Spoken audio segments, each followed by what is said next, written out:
because I found that electrolytes are the key to life, especially on a low-carb diet. Boom!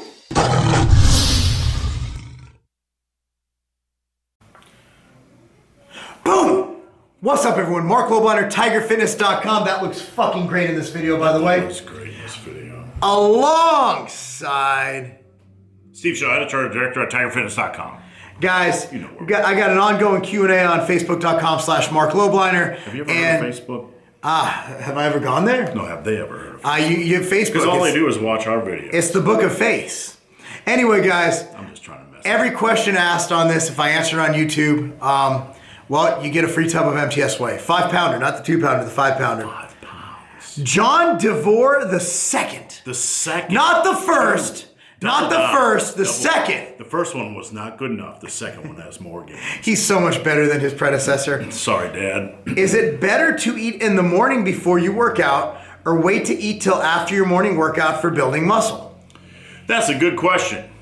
Steve, you train in the morning, as do I. Yeah. What do you do? When I was in the military, I trained in the morning, and a lot of this is personal choice. A lot of this is how you feel, but me personally, I'll share my experience. There's no way I could eat a big meal in the morning. Like, you bound out of bed. No, you don't really bound out of bed. You smash that thing. You smash that damn alarm clock like 2-3 times. And you kind of float out of bed and you're like... Float. Yeah, I don't feel like eating... Yeah. Bounding, smashing, floating. No, man. I don't feel like eating a big meal in the morning. So I usually would eat like back in the day when I was in the military, I'd eat like a half a banana and a whey shake. Just getting something in the belly. So I feel human. Now in the morning, I'll eat 400 calories and 20 grams of protein first thing up in the morning. Not anything heavy, a little carbs, a little fat, a little protein. I don't like to walk into the gym ever, whether it's morning or evening, with a belly so full that I'm probably going to chuff. So I just like to have a little bit of food in my stomach so I don't have that hungry feeling rattling through my big, fat, thick skull. Now I'm going to go with what I personally do, and then I'm going to tell you... He's bigger than me, so his opinion counts. I'm on a lot of drugs. Then I'm going to tell you what science tells us to do. Here's what I personally do. I can't train empty stomach, but I can't train full stomach like Steve. What I do is I have something that... it's my favorite drink in the whole wide world, is I brew a cup of coffee and I let it cool down for about 10 minutes. And then I put it in a shaker cup and add a scoop of Ritual AM and a scoop of espresso MTS Whey. That's what I put in there. And sometimes if I feel a little bit hungry, I'll put in some extra MCTs, about 5 to 15 grams of fat from MCTs or another fat source, or even heavy cream. I am currently on a lower carb diet, a very non-carb inclusive diet, and I find that my energy levels are more consistent. And then what I do is, after I drink that, on my way to the gym, I'll have my Clash, Vasky, and a lot of natural light, because I found that electrolytes are the key to life, especially on a low-carb diet. I have 4 to 5 scoops of natural light with my Clash and Vasky. My Clash and Vasky of choice today is Rainbow Candy Vasky, which is delicious, mixed with the Orange Sherbet Clash. So that's what I have pre-workout. Post-workout, I usually have breakfast. I'm not going to fake the funk, tell you I down MTS Whey and this and that. I'll usually just go have breakfast. If I don't have time for breakfast, I'll grab 2 scoops of MTS Whey. Now, here's what science says. One camp says that training on an empty stomach increase your endogenous, which is your body's own growth hormone, testosterone.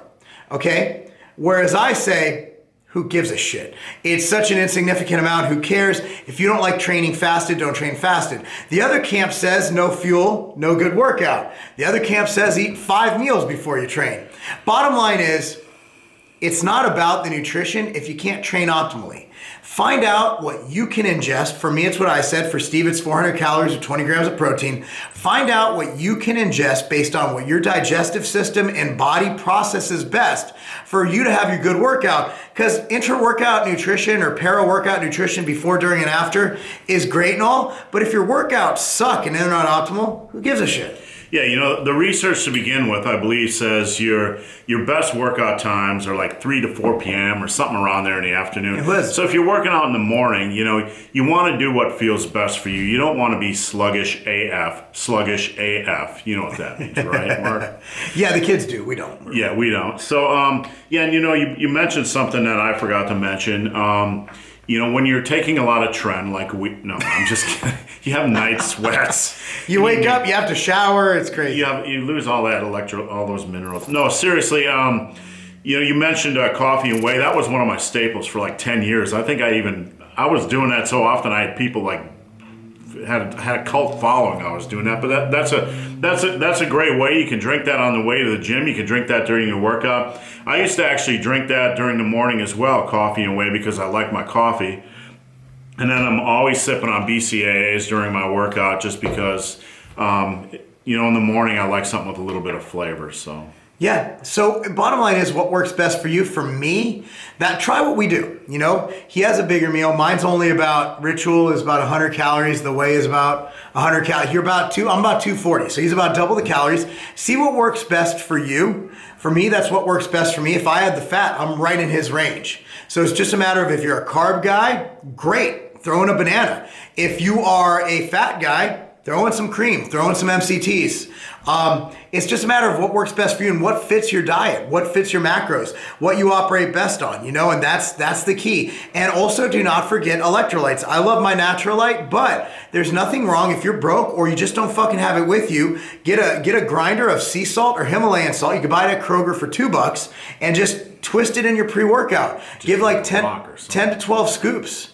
Yeah, and you'll be good to go, but make sure you have electrolytes. Naturalite has all the balanced electrolytes. Right. But look, I'd rather see you get some sea salt than nothing at all. That's all I got, Steve. Anyway, the dude who answered this gets free tub away. Yeah, I just got one more. Yeah, please go on. One more thought. I think I forgot it, but I'll try to remember. At the bottom line is, don't panic. Don't panic, and don't try to micromanage stuff. At the end of the day, the people that are successful in lifting, strength, and muscle are the guys that listen to what their body's saying, and they build a protocol around what their body's saying, so they can relax in the gym and not have to worry about all the minutia. So don't worry if you're not optimal according to a scientific study. Do something that fits you. Get strong AF. Train for a long period of time. You'll be fine. All right, guys. Thanks for watching, and be sure to click on any link we have down below. Steve's over at Massive Iron. And be sure to check out our content site. That's Not a Game.